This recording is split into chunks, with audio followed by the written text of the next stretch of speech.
Good morning. My name is Father Alfonso Kim.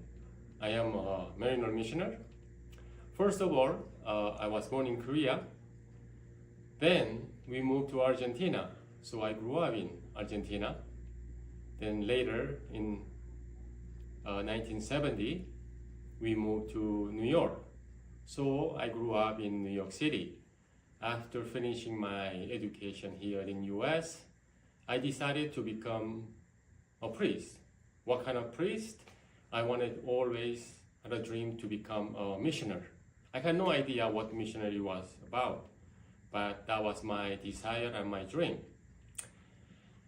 And also, I did not know Maryknoll after I became a Maryknoll priest. What the Maryknoll did in Korea? Well, when we were in Korea, we were not Catholic. I am a convert from non-practicing Buddhist. We became a Catholic in Argentina. It's a Catholic country. Then from Argentina, I began to grow in the faith in Catholicism. Then I studied and was interested. Then I wanted to become a priest from young age. So I entered Maryknoll 1990 officially after finishing my study, and I have been ordained in 1997, and this year we'll be celebrating 26 years of priesthood. Really, I had no idea what Maryknoll did in Korea, but my work was in Japan. Then later I moved to India. Then I worked here in US, then in Taiwan. Working as a Maryknoll priest, I met a lot of Maryknoll priests from Korea. Then I went to visit Korea.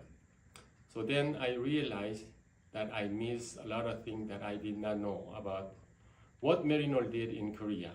When Maryknoll entered in Korea in 1923, at that time there was one Korea, but now it's two Korea, divided south and north. The north is communist country where all this religious practice was prohibited, and during the Korean War, 1950, Maryknoll has to evacuate to the south. So Maryknoll during the Korean War, 1950 to 1953, did a great work as a missionary. And the Catholicism in Korea grew up through the lay people about 250 years ago. But the missionary is the backbone of Korean Catholic faith. Without any missionary work in Korea, probably Korea will be not the same as today. Today, about close to 16% of Korean population are Catholic. And late Cardinal Kim said that the great work was done by missionary work from other countries. For example, France, Paris Mission Society, in US, Maryknoll, then Benedictine from Germany, then Ireland, Columban Missioner. So the number of Korean vocations are growing up, and many of the missionary society, the number are going down. But before Cardinal Kim passed away, told Maryknoller, don't leave Korea, because even though Korea has grown up lately, still need the missionary society for help. While I was traveling in Korea, I met many Maryknoll missioners who work really, really hard in Korea. First, let me tell you about the Father Jim Sinnott. He is a hero in Korea. He is the one who changed the democracy in Korea.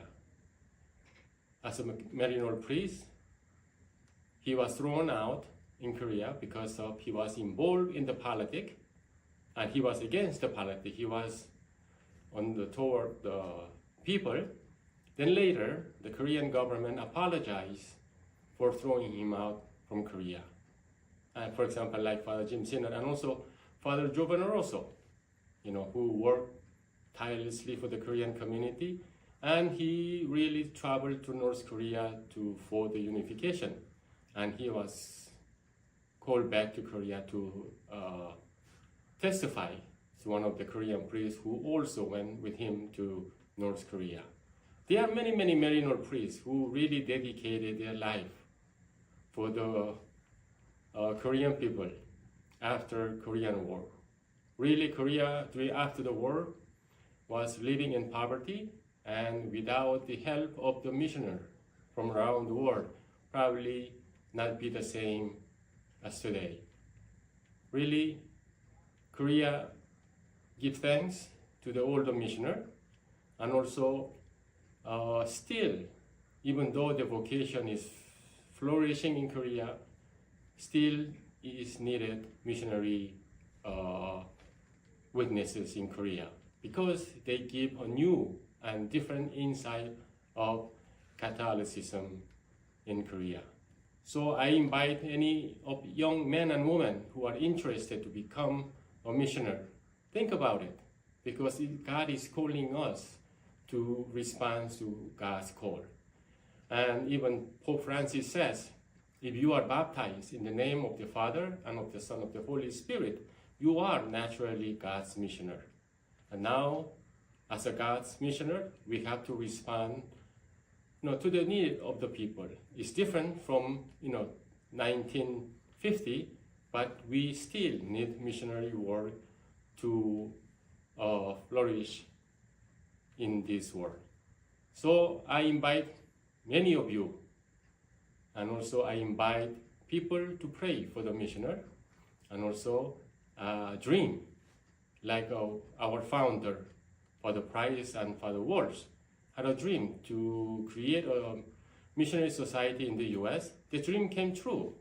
So we need to dream big.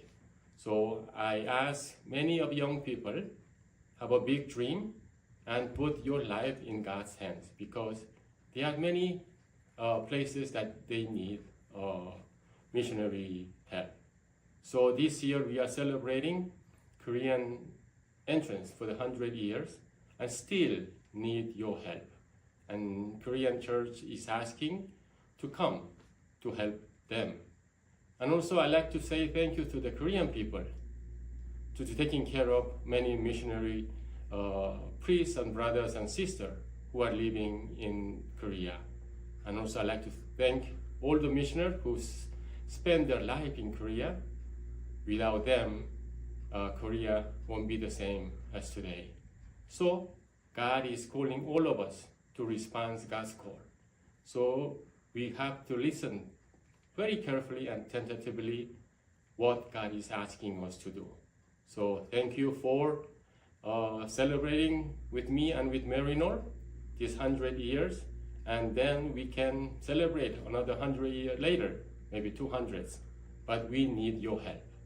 We need to listen God's call, and we need to respond like we responded in 1923 when we entered in Korea.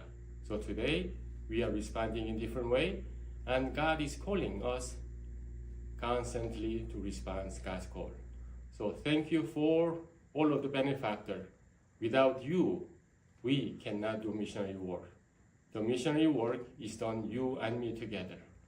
And with help of God, we can create new church and new kingdom. So thank you.